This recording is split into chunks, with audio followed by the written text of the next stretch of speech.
Jan and just heard my parents' heartwarming story with Hugo, our friendly dog, everyone's best friend always. But I thought our special bond was far stronger than any friendship. Mom likes cooking meals, but sometimes she tries new recipes that fail, and I face a dilemma, not liking the food. Not wanting to hurt Mom's feelings deeply, I give the unwanted food to Hugo, who eats anything I give him silently, without complaint or hesitation, savoring each morsel gratefully always. Last week, Mom's tuna casserole looked unpleasant, and Hugo quickly got rid of it when I discreetly slipped it to him under the dinner table, exchanging nervous glances briefly. Mom was extremely happy to see my plate completely clean, but Hugo had a really rough time keeping it down, poor guy. He's a very good boy always. The casserole incident made me think twice about giving Hugo a break from my unwanted meals.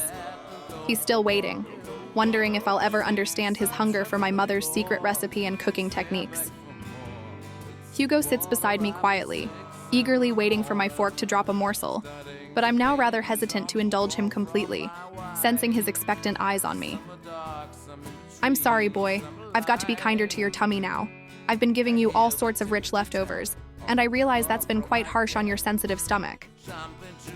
Mom still doesn't know that Hugo's been secretly enjoying her experimental dishes, and I'm not telling anyone about it, feeling a mix of amusement and loyalty towards him. It's become a funny little secret between Hugo and me, and I'm really glad he's a good sport about it.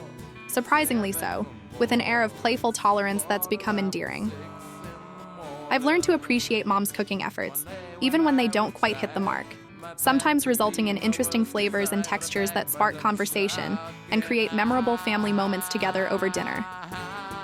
And Hugo's still my buddy, always there to help me out, even if it means eating a questionable tuna casserole at family gatherings or potlucks where everyone politely pretends it's delicious.